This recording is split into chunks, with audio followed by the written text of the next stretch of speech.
pourquoi on a fait un supermoto?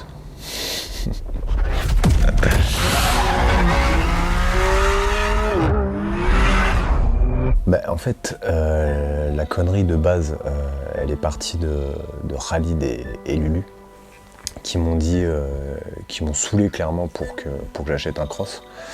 Et puis bah, moi, franchement, clairement, ça m'a jamais intéressé d'acheter un cross.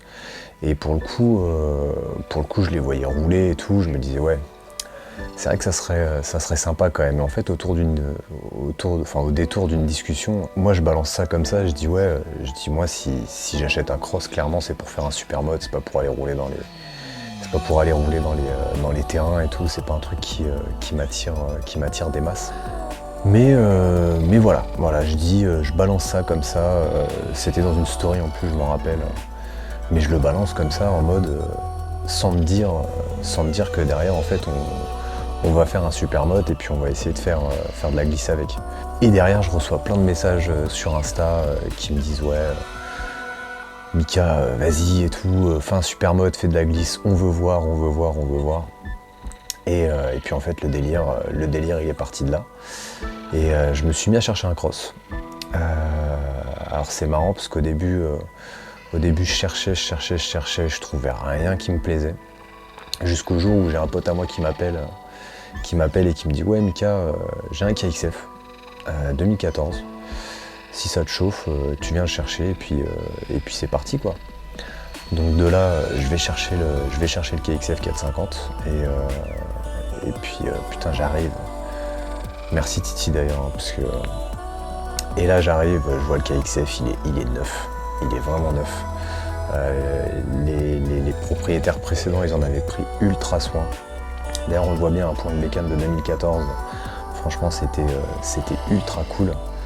Et puis de là, on n'était toujours pas dans l'optique de se dire ouais dans quelques semaines on a un supermoto. J'achète le cross, on est parti. Medo m'appelle, il me dit ouais Mika vas-y ce week-end on va rouler. J'ai dit vas-y ok, il y a mes potes de quart de tour qui sont venus aussi rouler avec nous. Et puis là, premier tour de roue en cross, un échec. Mais quand je te dis un échec, vraiment un échec. J'étais une saucisse. Alors les conditions elles n'étaient pas ultra bonnes. Clairement il faisait 0 degré, grosse bouillasse, c'était vraiment pas le bon truc pour commencer. Donc mauvaise expérience, je me dis mais c'est pas pour moi quoi, c'est vraiment pas pour moi. Et de là je commence à repenser au supermoto, à me dire putain mais on a balancé ça comme ça pour le délire en se disant oui on va faire un supermoto, on va faire de la glisse avec, mais sans plus quoi. Et là j'ai mon pote Franck de chez Moto Axe Évreux avec qui j'échange, on devait faire quelques vidéos pour sa concesse. Et il me dit écoute Mika, moi je suis chaud pour le supermoto, on va faire quelque chose.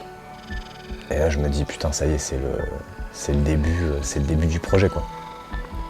Et donc plusieurs échanges et tout, alors qu'est-ce que tu veux comme pièce et tout. Donc on était parti sur jantes, transmis, frein avant, mètre cylindre et nouveau système de freinage aussi sur l'arrière. Donc le délire en fait est parti de là. Franck, donc Moto Axe Évreux, m'a suivi sur le délire. Mais à y réfléchir dans tout ça, on sait même pas si on va réussir à faire de la glisse avec. C'est là en fait où c'est vraiment drôle. C'est que finalement on s'est avancé sur un truc. Alors j'irai au bout du projet parce que j'aime bien ce genre de projet. Mais moi je suis pas du tout supermoto en fait à la base. Pour la petite histoire en fait ça fait 10 ans que je veux faire un supermoto et j'ai jamais eu l'occasion d'en faire. J'ai roulé qu'en sportive. J'ai fait de l'endurance à moto, on a fait quelques compètes avec les potes et tout. On s'est tapé des bons délires, mais de là à se dire on va prendre un supermoto et on va faire de la glisse avec un genou au sol et peut-être le coude. J'ai parlé avec quelques mecs qui font du supermoto en compète, on m'a dit Mika c'est pas la même, hein. C'est pas la même. Parce que là on n'est plus sur une recherche de...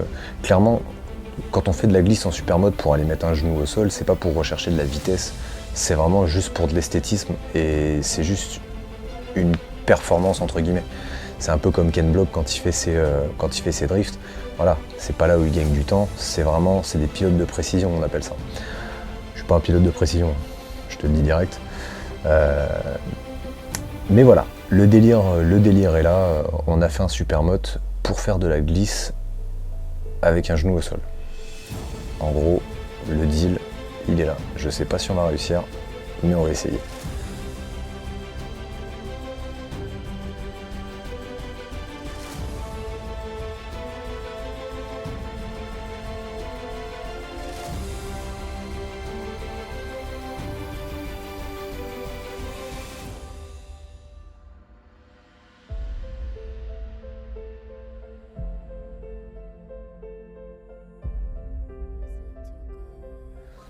Alors pour la petite histoire, c'est marrant parce que quand j'étais plus jeune, j'avais 12-13 ans, mon père il avait acheté un Rotax 125 à l'époque et il voulait que je fasse du karting et tout, et puis franchement les gars, j'étais une saucisse, mais vraiment une bonne saucisse quoi.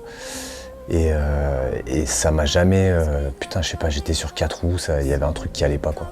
Et un jour mon père il m'emmène au circuit Carole à Paris et puis là je vois des gamins, alors des gamins par rapport à mon âge maintenant, mais à l'époque il devait avoir, je sais pas, peut-être 15 ou 16 ans, et je vois des gamins tourner en petite sportive.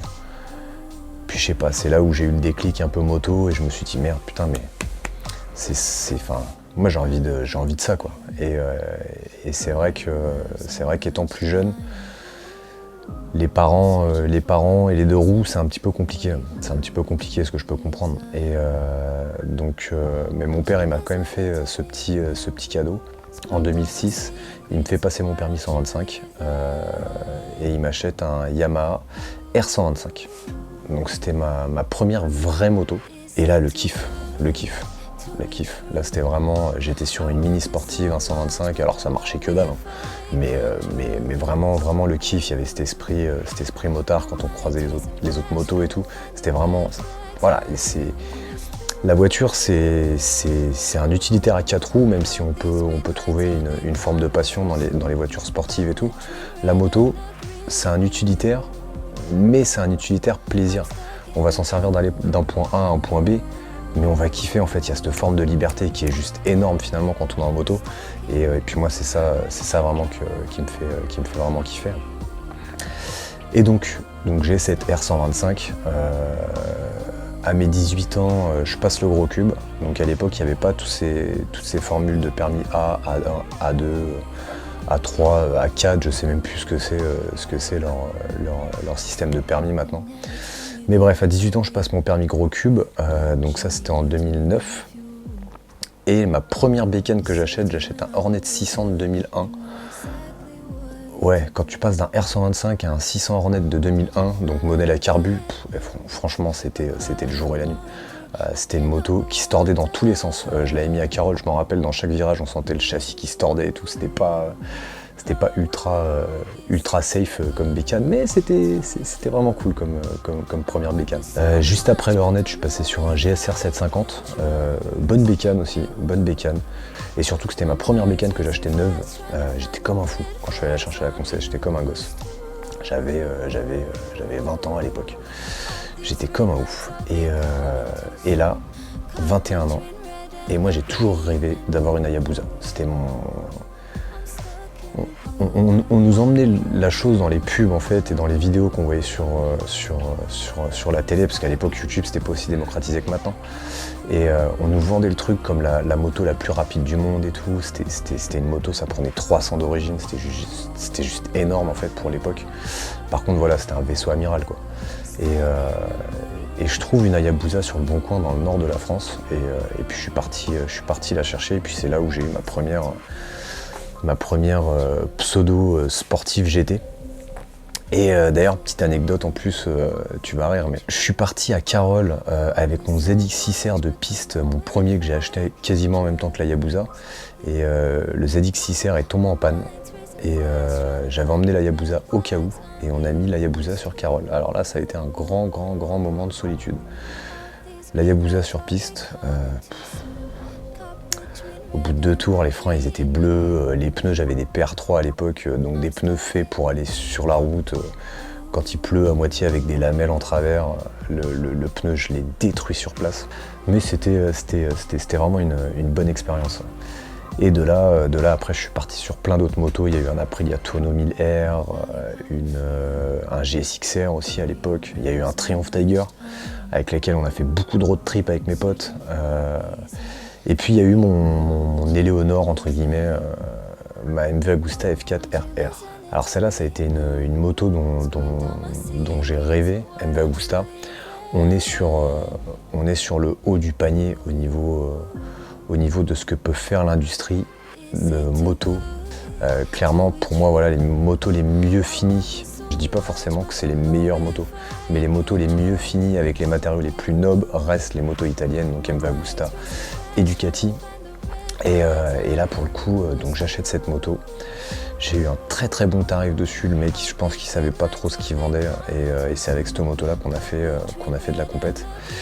Et d'ailleurs, je m'en rappelle quand on a fait les 6 heures de Spa, c'était en 2014 ou 2015, on a fait 3 pompes à eau sur 6 heures. Donc voilà, sans compter au Paul Ricard, on a fait les roulements de roue arrière 2 fois pendant la course. Hein.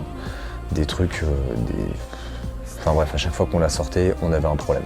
C'est vraiment pas un mythe, hein. Sur les derniers modèles, c'est plus le cas, mais sur les années 2004 jusqu'à 2008, on avait vraiment des problèmes. Donc voilà, c'est les motos les mieux finies, mais c'est pas les motos les plus endurantes. En gros, quoi, pour la petite histoire. Et donc pour la partie piste pure, j'ai eu un R1 de 2002. Qui était vraiment cool, où on avait une petite maladie, c'était le pignon de 2, je l'ai éclaté. Pareil, sur un entraînement à Carole, pignon de 2 qui a explosé. Et j'ai eu 2 ZX6R, donc un 6R de 2002 et un 636 de 2004. Pour moi, c'était le meilleur combo piste. Franchement, le 636 de 2004, c'était vraiment de la balle. C'était fiable, ça marchait bien. Ça marchait même une tonne, faut dire ce qui est. Et puis voilà, les pièces ça coûtait pas excessivement cher. Franchement, non, c'était vraiment une bonne bécane. Donc ouais, pour en revenir au super moto. Donc Motoax en fait m'ont proposé des pièces quand même de très très bonne manufacture. On est parti sur des jantes Excel or. Alors c'est marrant parce que Franck, on a échangé pas mal par message et à un moment on se retrouve au dilemme de quelle couleur pour les jantes.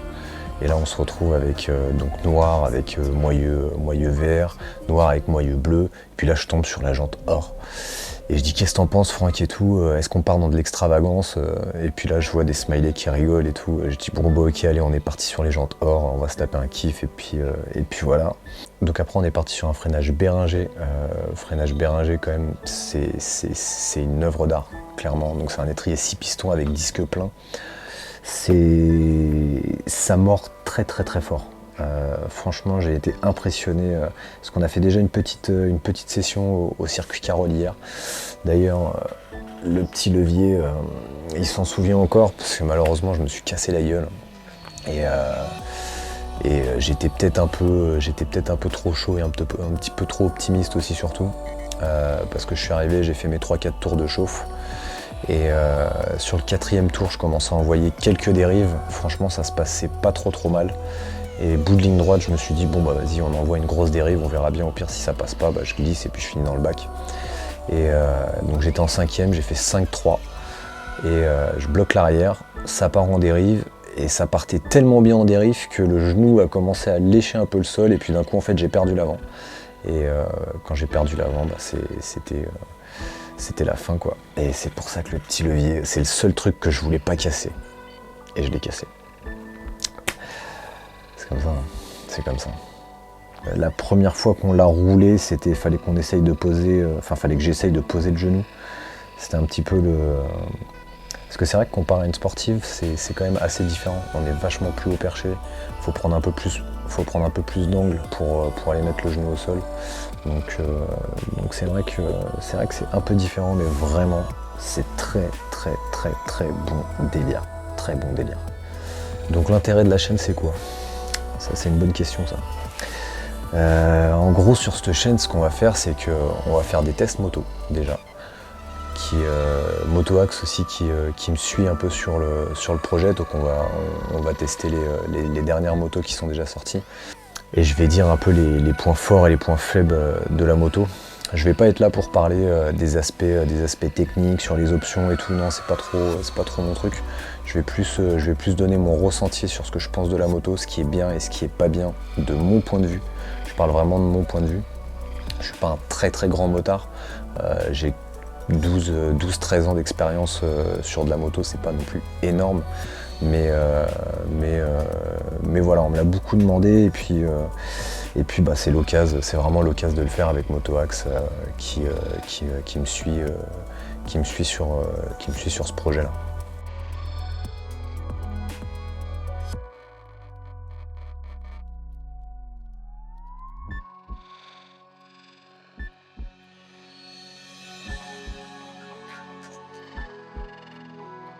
Est-ce que je vais y arriver? Bah, je sais pas si je vais y arriver. En tout cas, je ferai vraiment tout pour. Et s'il faut que je la mette 30 fois par terre pour que ça passe, je la mettrai 30 fois par terre pour que ça passe. C'est bien super mode parce que quand ça tombe, ouais, c'est tombé. Hormis un levier, j'ai absolument rien cassé. Mais ouais, on va faire en sorte que ça passe. On va faire en sorte que ça passe.